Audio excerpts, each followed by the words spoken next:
Breaking news, Diddy has been denied bail. He's going to jail. Court documents allege Combs often hit, kicked, threw objects at, and dragged victims at times by their hair. He also allegedly kidnapped someone at gunpoint and set someone's car on fire by dropping a Molotov cocktail in some. If you don't know this too, just days before Diddy got arrested, Jay-Z was on the phone with him, and sources say he's been acting shady ever since. Rumors are swirling about what they talked about on that call, and it's got people thinking there's way more to this story.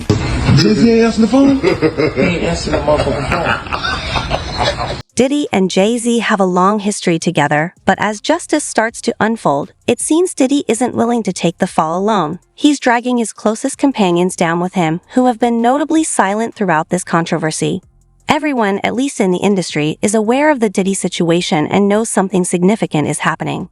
It's been a while since his actions and true character were exposed, but only now are we beginning to see solid news about what's been going on behind the scenes. Here in New York, a judge has ruled music mogul Sean Diddy Combs must remain in jail as he awaits trial on a wide range of charges involving the alleged serial abuse of women.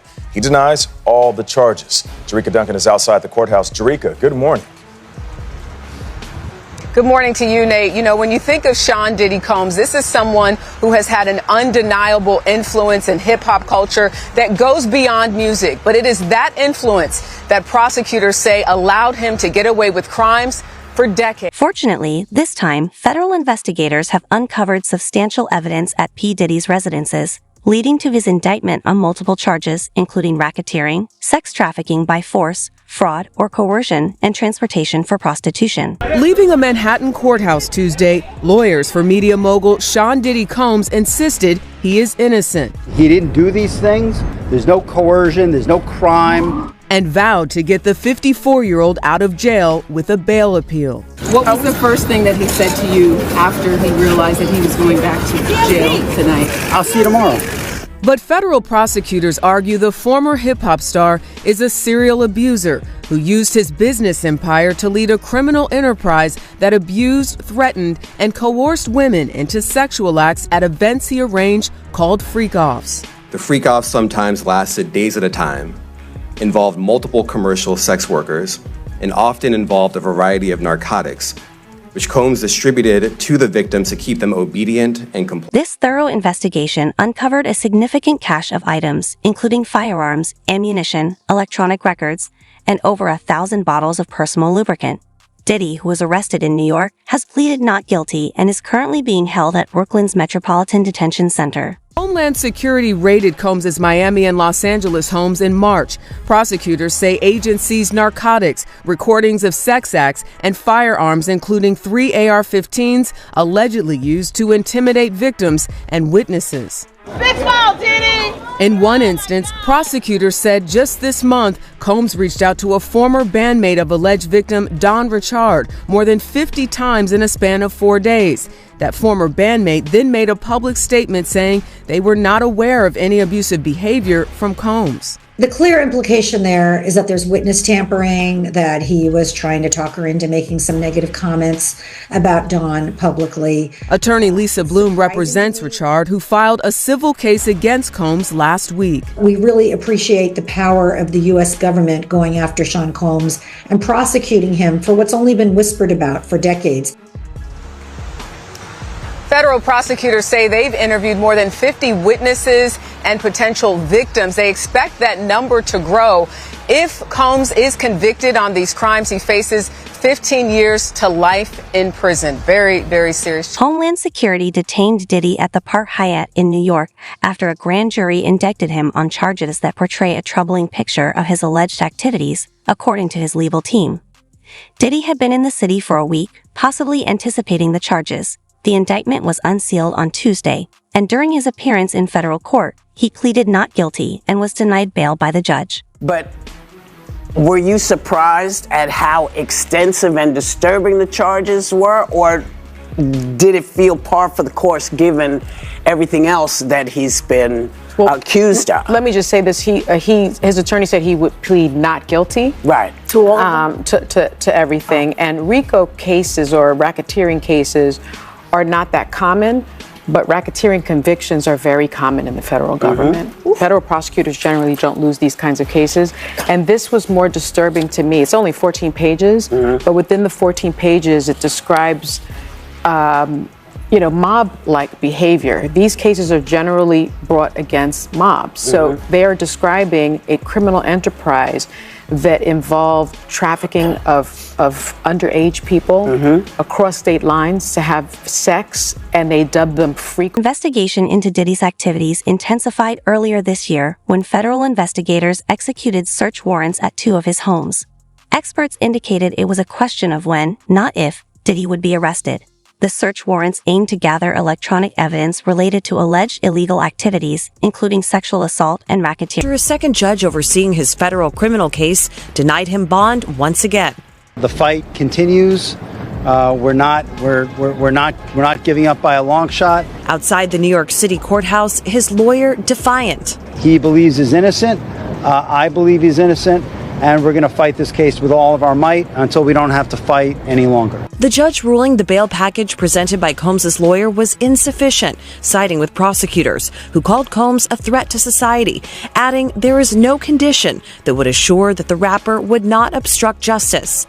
A major topic of discussion ahead of the ruling, this troubled 2016 video that shows Combs brutally beating his then-girlfriend, singer Cassie, who prosecutors say was attempting to escape from one of Combs' so-called... The origins of these allegations trace back to November of last year, when Cassandra Ventura, publicly known as the singer Cassie, filed a civil suit against Diddy. However, prosecutors, who were adamant Combs remain in custody, pointed to what they describe as a massive amount of evidence, including text messages read in court from women accusing Combs of physical and sexual violence that went on for decades, and vast efforts to cover it up, adding witnesses universally share an extreme fear of the defendant.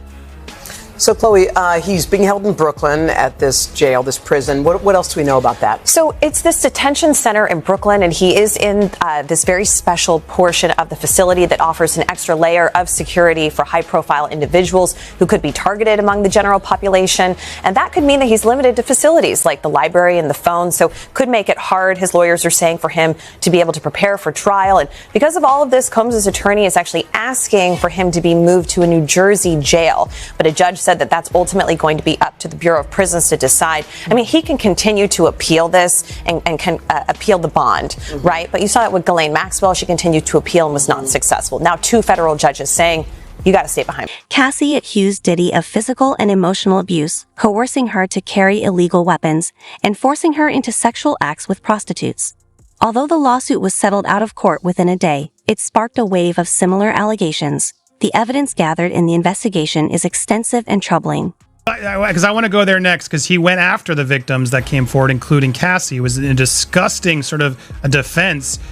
He says he thinks this is all eminently manageable. He doesn't have a criminal record. He was acquitted. He's ready to do it again. Trying to just play it like this is all bad. Oh, who are these victims? He's not a perfect person. These toxic relationships were mutual. So now he's putting all the blame on them. Now he's trying to be better for the rest of his days. Oh, okay. Well, he's learned his lesson, guys. He's trying to be better, so give him a slap on the wrist. If there's one thing we've seen, we should stand by people who are trying to get the help they need. Look, I'm all for past accountability, but when you go out and try to shame Cassie, saying she's a liar and a clout chaser the way you did, and then you only came forward because the evidence you thought you paid off wasn't paid off, dude, you're dead. You're dead to me. You're donezo. Investigators seized over 1,000 bottles of baby oil and personal lubricant, allegedly used in events Diddy called freak-offs. These gatherings were organized sexual performances he directed, often recorded. Court documents describe these events as involving commercial sex workers transported across state lines and internationally, with victims reportedly given controlled substances to ensure compliance. The raids also uncovered narcotics, including methamphetamine and prescription drugs, as well as 3 AR-15 rifles with erased serial numbers, ammunition, and a high-capacity drum magazine. The presence of these firearms indicates attempts to conceal illegal activities. The careful cataloging and analysis of this evidence by federal investigators have been essential in building the case against Diddy. how did this hotel footage find its way? I wonder how that happened. We didn't have it. Yeah, because you deleted it. This was just awful. This was just disgusting to watch. 2 people were in a hotel room, an issue that Mr. Combs had more than one girlfriend. Okay, victim 1 looked through his phone, saw that, and hit him in the head with a cell phone, and took his clothing. So he comes out in a towel. This is how they're trying to justify that video, that infamous video, that deplorable, disgusting video that shows the worst. Here it is again. There it is. Oh, well, that justifies it. That justifies what he did to her. I mean, it is truly shameful that they're trying to victim. Former CIA officer and FBI agent Tracy Walder shared insights into the investigation and the complexities of obtaining a federal search warrant. She explained that such warrants are typically issued when there's an imminent risk of evidence destruction or a threat to lives. In Diddy's case, the presence of armed security and weapons likely justified the use of tactical SWAT teams for executing these warrants to ensure safety. Walder emphasized the methodical approach of the search, with investigators meticulously documenting and cataloging all evidence, including looking for digital items like flash drives and other storage devices that could contain incriminating information. Now, Lewis, I want to get you into, there was a part here where they were trying to defend these guns that had, the serial numbers off, and he's trying to claim, well, my security keeps the guns in them. It's not Mr. Combs. Would you keep an unregistered serial number scratched out weapon like that in your home bedroom closet, Lewis? Does that seem like a fair argument? Oh, it was a lame defense too, because why would a legitimate security company scratch out the serial number? Does that make any sense? I don't think they could do that. So look, this guy, he tricked me to a certain extent. I thought he was going to get bail because the way he acts, he's taking selfie pictures with fans minutes before he got arrested yesterday. The indictment and subsequent arrest of Diddy have significant implications for both his career and personal relationships. Once used to the luxuries of private jets and expansive mansions, he now faces life in a facility often described as hell on earth. The Metropolitan Detention Center, MDC, is known for its appalling living conditions, adding to the gravity of his situation. Yeah, I mean, in a case like this, obviously you're not making any kind of a dynamic entry. This isn't a hostage situation, right? Where that's not what's happening here. However, they did know that there would be weapons there, armed security, those kinds of things. That's why you saw those warrants being served by, for the most part, a tactical SWAT team. Simply, that is procedure to keep everyone safe. Michael Cohen, former fixer for Donald Trump, spent a difficult year in federal custody and highlighted the stark contrast Diddy will face compared to his previous life of luxury. Inmates are given minimal space and basic furnishings, including a desk, a plastic chair, a bed with a thin mattress and no pillow, and a small locker for personal items. Music mogul Sean Diddy Combs spent his first night behind bars inside a facility that is being called hell on earth. The Metropolitan Detention Center in Brooklyn is notorious for its appalling living conditions and rampant violence. How bad is it inside this federal lockup? There have been 2 murders, 4 suicides, and numerous stabbings and lockdowns in recent years. It's so out of control inside that 4 federal judges are reportedly refusing to send any more prisoners. Diddy's legal team has been actively working to secure his release on bail, offering his $48 million Miami Beach mansion and private jets as collateral. They argued that the conditions at the MDC are dreadful, inhumane, and constitute an ongoing tragedy. Donald Trump's former fixer, Michael Cohen, spent a harrowing year in federal custody. He says for someone used to a life of luxury like Diddy, prison life is a severe shock. You have a desk, you have a plastic chair, you have your bed with a 1.5-inch mattress, no pillow, and you also have a locker. So you basically have 3 feet by 5 feet to move around. So you have a basic 15 square feet. It is a horrible. Despite these efforts, the judge denied bail, citing Diddy's history of violent behavior and the potential for witness intimidation. This ruling ensures that Diddy will remain in custody until his trial. Lawyers were so eager to keep him out of jail, they offered his palatial $48 million home in Miami Beach and his private jets as bail. Today, they are even offering to restrict female visitors to his homes, except for his mother, daughters, and the mothers of his children if he is released. They told the judge the jail he was being sent to is dreadful, dirty, inhuman, and an ongoing. The response from those close to Diddy has been mixed. family members appeared somber as they arrived at the federal court in Manhattan for another attempt to secure bail. In contrast, Diddy's former protege, singer Aubrey O'Day, publicly celebrated his downfall, viewing it as a victory for women. With Diddy out of the picture, truths are surfacing and rumors suggest that his parties were frequented by many in Hollywood, including high-profile figures like politicians. Despite a decades-long friendship, Jay-Z has remained silent on the disturbing allegations against Diddy, as have others in his circle. This lack of support or defense could be seen as a troubling indication that the allegations may hold weight. Really no deal that the U.S. Attorney's Office can offer, and it's certainly not one that Diddy will accept. It would involve decades in federal prison. We're talking about mandatory minimum sentences of 10 years for both the drug charges and the sex trafficking. So we know that Diddy has fought charges before. There were state charges, there were gun-related, the nightclub shooting with J-Lo, but he's going to dig in his heels, and this case is going to trial. So if you're prosecutors, you really want to make sure that your evidence is bulletproof. On the other hand, tensions are running high, and every celebrity who mingled with Diddy is on edge. Jay-Z, in particular, is under scrutiny as all eyes are on him. Jay-Z ain't answering the phone? He ain't answering the motherfucking phone. Despite his efforts to distance himself from Combs and the scandal, Jay-Z remains just one misstep away from facing scrutiny himself. He better.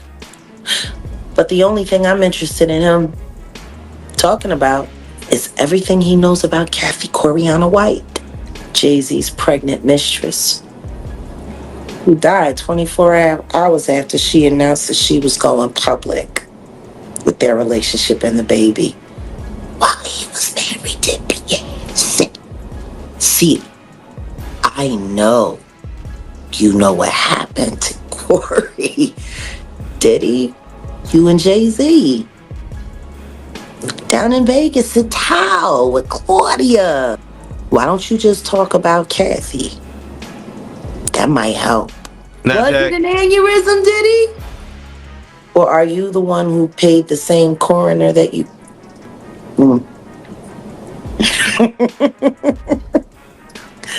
Oh, Diddy, you should... Breaking news. You know that Diddy got arrested, but you don't know that Jay-Z is not feeling any good now. Well, if you don't know this too, just days before Diddy got arrested, Jay-Z was on the phone with him, and sources say he's been acting shady ever since. Rumors are swirling about what they talked about on that call, and it's got people thinking there's way more to this story. The tension's real, and some insiders are saying Jay-Z's trying to distance himself from Diddy ASAP, like he knows something big is about to go down. Why not? And we know how close they were for each other ever since. Could Jay-Z be caught up in something more? We never know, but no one can unsee their clips and pictures. On the other hand, some hope that Diddy might turn on everyone involved with him once he realizes there's no escape from prison life. That's it for now. Let us know your thoughts in the comments below, and don't forget to hit the bell icon for more updates.